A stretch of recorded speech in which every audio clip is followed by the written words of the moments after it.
Thank you, Paul. I'm going to spend some time figuring out who I upset to be following Joe Torre. Thank you to the foundation. Thank you for everyone here joining us on this lovely Saturday. My name is Jordan Pasternack. I'm one of the foot and ankle surgeons here at ONS. I'm going to be talking today about ankle fractures. I do not have disclosures. So this is the ankle joint, okay? The ankle joint is made of three bones, okay? The tibia, which is the shin bone, the fibula is the outside bone, and the talus is the main articulation and how you move up and down. And there is subtle rotation to the ankle. It's not truly just up and down, but primarily the ankle is a hinge joint. And so before we talk about abnormal, right, we have to appreciate what normal looks like. This is the three standard views, X-ray views we get of an ankle. This is a normal, uninjured ankle. I'll call your attention. There's an inside part to the ankle. There's an outside. There is a back, which becomes relevant. All of these are called malleoli, or malleolus would be the single term, and we'll talk more about that in a little bit. Okay, and so this is a normal ankle. Sometimes though things happen, right? In sports, in other injuries, right, we can injure our ankle. These are all sort of somewhat famous examples of ankle fractures or ankle dislocations in pro athletes. So ankle fractures are very common injuries, right? They keep us fairly busy. Every year, about 187 people out of every 100,000 breaks their ankle. Again, that's every year, right? The main causes, right, sports, exercise, falls, right, are the most common ways people break their ankle. And ankle fractures are typically a rotational injury. They're typically twisting, right? Most people aren't breaking their ankles because like a boulder falls on their ankle. Usually they're twisting, and that's how the energy is imparted to the ankle. That's how the ankle breaks. And because of that, ligaments, specifically the high ankle sprain ligaments, which we'll talk about in a moment, can be affected by an ankle fracture. And sometimes those need to be addressed as well. So we'll talk about ankle ligaments. These are the low ankle sprain ligaments. This is when someone rolls their ankle. This is what's most commonly injured when you sprain your ankle, right? These are not quite as relevant for ankle fractures. What are more relevant are these ligaments, the high ankle sprain ligaments. And essentially what these ligaments do is they connect the two bigger bones, right? The tibia, your shin bone, and the fibula, the outside bone, together. And when they become disrupted, which can often happen in an ankle fracture, sometimes it needs to be directly addressed. So let's go explore it, right? Let's talk about some ankle fractures. So we're going to start with what's called, a fibula fracture, right? Again, the fibula is the outside bone. This is an isolated fibula fracture, meaning we look at both views of this ankle and just the fibula is broken, right? You can see the crack. Okay, the fibula is broken. So what, right? The question is, but is it stable? Is this a stable injury? Is this a stable fracture? And so this is a diagram of one of the ways, not all ankle fractures follow this mechanism, but one of the most common ways that ankle fractures occur. And again, it's a rotational injury. The energy that is imparted to your ankle when you break your ankle is rotational. It goes around the ankle. So it starts in front, right? You can see that the ligament in the front there is disrupted on picture 1. Then the fibula breaks in figure 2. In figure 3, you can't actually see it on this diagram, but something in the back is happening. Either a ligament is getting disrupted or potentially a fracture is occurring in the back of the ankle. And then number 4, you can see a fracture happening on the inside, okay? What I want you to take away from this image is that if something breaks or is disrupted on the outside, like a fibula, like I just showed you, and something breaks or is disrupted on the inside, right? Well, now the ankle can move sort of side to side. And it's not, in most cases, it's not gross motion, right?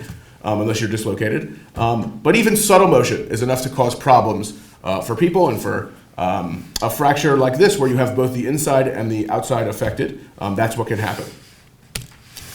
So what we do is we say, okay, well, there's no fracture on the inside that this patient has, right? So the left is that image we looked at just now. But could the ligament on the inside, like that I just showed you in this diagram, number 4, right? 4 is showing a fracture, but that ligament attached to that piece can also be disrupted without a fracture. Is that ligament disrupted? Well, how can we tell? X-rays, you can't see ligaments, but what you can do is you can see if the ankle will shift a little bit, right? If we stress, this is what I call the stress X-ray. If we stress the ankle, does the ankle move, right? And you can see on this X-ray on the right, it does, right? So if you look at the space on the inside of the ankle, right? We're looking at the ankle joint here. If you look at this space compared to both the top space and that space on the left image, which is not stressed, you can see that the ankle has shifted a few millimeters, right? That space is larger, right? You don't need to know anything about medicine, about orthopedics to see that that space is now larger when we try and shift the ankle that way. So this is a problem because that means that the ankle, if we just treated this in a cast, it would probably heal, but it may heal like that. It may heal like the image on the right. And if that happens, even a few millimeter shift dramatically increases the risk of arthritis and future issues down the road. Okay, and we're going to talk about a study that sort of shows this in a little bit, but that's a problem, right? And so what do we do? Or I should say, what do we call this, right? So we talked about how each part of the ankle can be called a malleolus, right? So we definitely have a fracture of one side, and the inside we can tell is not broken, but clearly that ligament, which is called the deltoid ligament, is disrupted. And so there's not two malleoli broken, but it's almost like equivalent to that. So what we call that is a bimalleolar, two malleolar equivalent, right? It's equivalent to have broken both. And so what we do is we fix it, right? You go in, and here you can see I've fixed the outside bone. The outside bone is in place. And oftentimes, for a fracture like this, that's enough, right? And now we can see that we have a sort of a comparison view, right? This is the patient's both ankles together. And you can see that the space on the inside now matches both the space on the top of the ankle and the inside space of the other ankle. And so this is how we would fix a fracture typically like this. Sometimes you have to go in and directly fix that deltoid ligament, but the majority of the times you do not have to do that.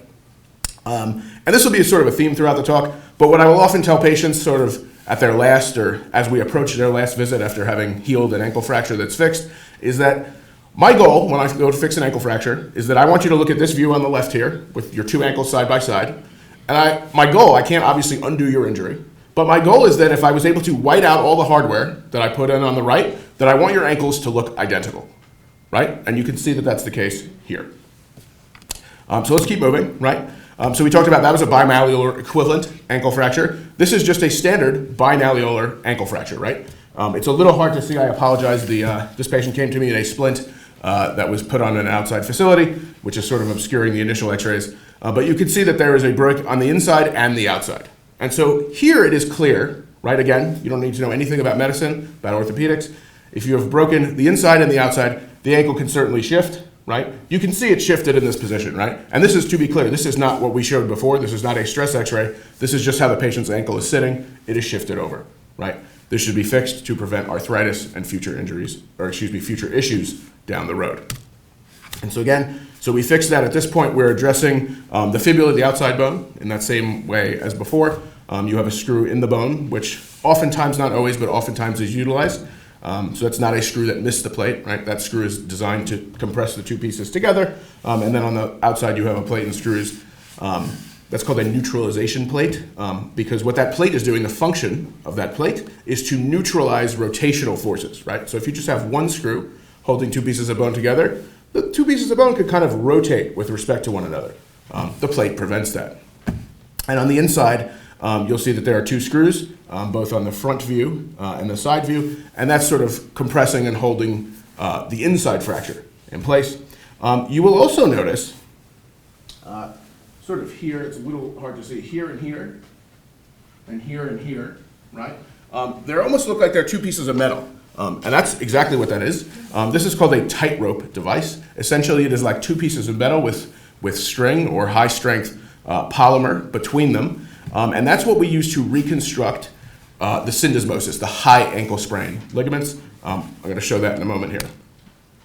So these are these high ankle sprain ligaments. And again, because the energy of an ankle fracture is often rotational, right? It's easy for, we went around that diagram, the front and the back, these ligaments can be disrupted. And that means that the bones, even when you fix the fractures, the shin bone, the tibia, and the outside bone, the fibula, even when the fractures are fixed, can move with respect to one another if these ligaments are disrupted. And so if that's the case, what we do is we can fix it with the tightrope device.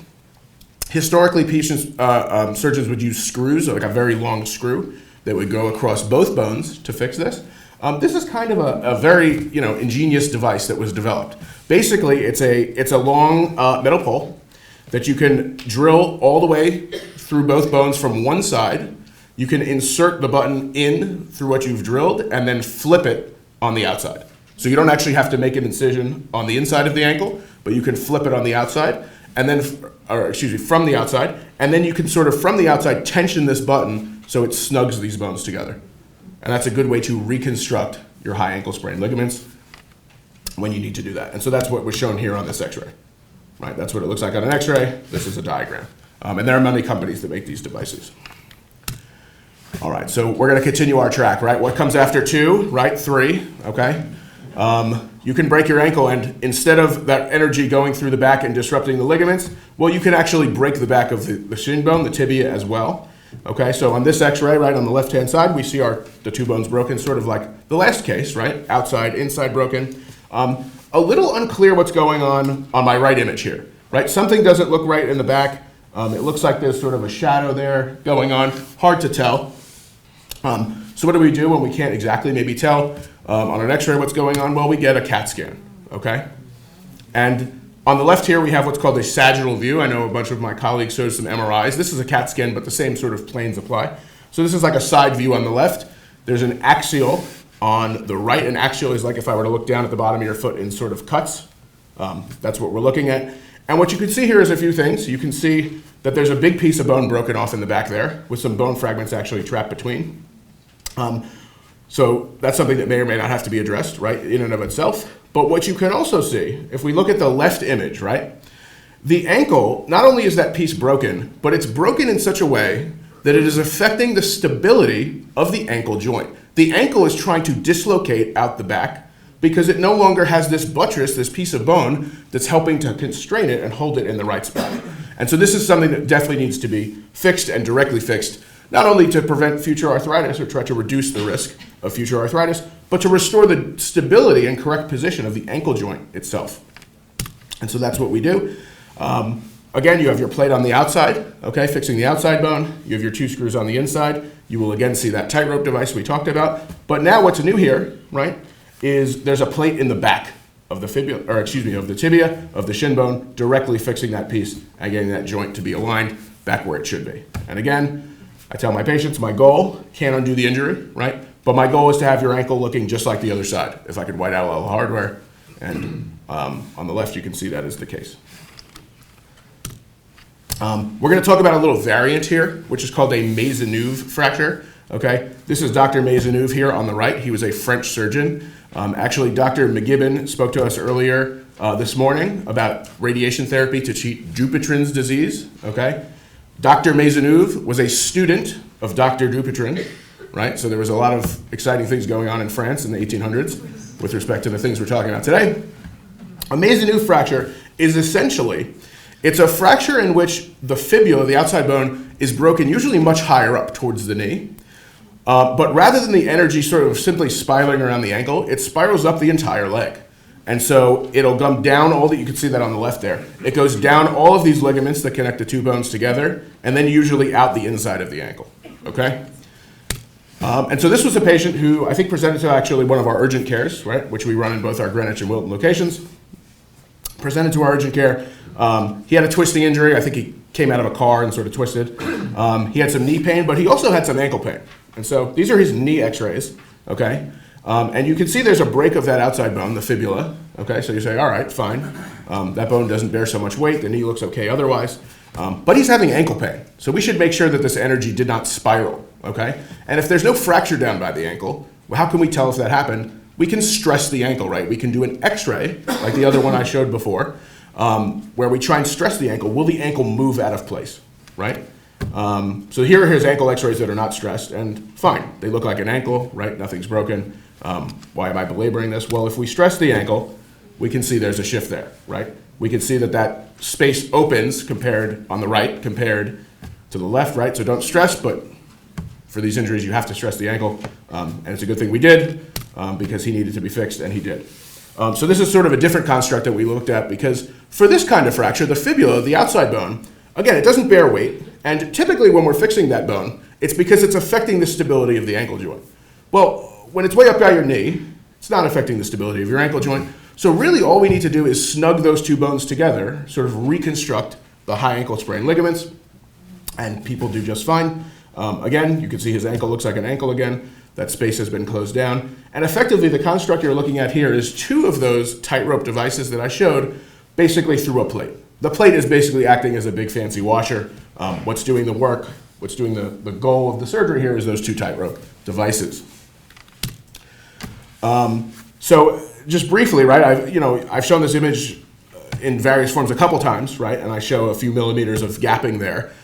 Does a few millimeters really matter, right? Am I fixing all these ankle fractures just because I like doing surgery? And the answer is no, right? Because it does matter. And so this was like a landmark study, 1976, Ramsey et al. And essentially what they did was they said, what happens in these ankle fractures when you get that shift? What changes in contact pressure do you get? So this was the 70s, right? We didn't have all the fancy technology we do now. We don't have robots doing knee replacements. So what they did was they used carbon black to look at the changes in contact pressures of the ankle joint when you would shift the ankle 1 millimeter, 2 millimeters, 4, and then 6, okay? And what you can see is on the far left here, right? So this is just like a picture after they've used the carbon black. This is the talus bone looking down. On the far left, you can see all of the contact that occurs with the ankle. That's the black, okay? When you shift the mortise, right, the ankle over a millimeter, that's the second image from the left. You can see there is much, much less black there, right? They calculated it, it's about 42% less, just from a single millimeter shift of your ankle. And you can see as you go from 2 to 4 to 6, as we go along that picture, it looks kind of, it's less, but it looks more like that first, or I should say that second image where they've shifted a millimeter. What that means is the biggest jump in contact pressures of your ankle, which portends future arthritis potentially or future issues, is that first millimeter shift. Okay, that's why it's really important to get these back where they belong. And this is basically just a table of what I said. When you look at the mean decrease in standard deviation, it jumps at that first millimeter of displacement on that third column there from 4.4 square centimeters. It jumps all the way to 2.5, okay, and then it decreases as you shift more. But the biggest jump is that first millimeter, which is why it's so important to get the ankle back in its appropriate position. And there's just briefly, just one last study. This is a study where they looked at when you have a fracture in the back, the posterior malleolar fracture, is it better for the high ankle sprain ligament stability? And the fancy term for high ankle sprain ligaments are the syndesmosis, right? So the high ankle sprain ligaments are the syndesmosis. Is it better to fix directly that back piece or just to sort of indirectly fix it with either a tightrope or a screw? And essentially what they found, and this is just an example, this is another example from that paper of a posterior malleolar ankle fracture fragment, a fracture in the back.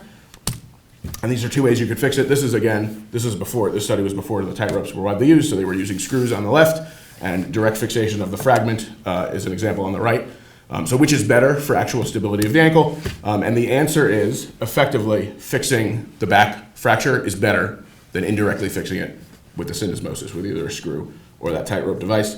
And what you're looking at is the decrease in stiffness, right? And so you would want this in a good outcome, right? When you look at the decrease column, in a good outcome, you want the decrease to be low. So a low number is good. When you fix the back fracture, the decrease is 30%, which is still pretty high, right? When you're just fixing the back, that's not fixing other things. That's why it's so high. But when you fix the syndesmosis, when you use a screw or a tightrope, instead of fixing the back, so you're not fixing the back, you're just using the syndesmotic fixation, the high ankle sprain fixation, it's almost 60%, right? So it's double. So in this situation, it shows that it's better to actually fix the fragment than sort of indirectly restoring stability with just a tightrope or a screw. Thank you guys very much. Appreciate it.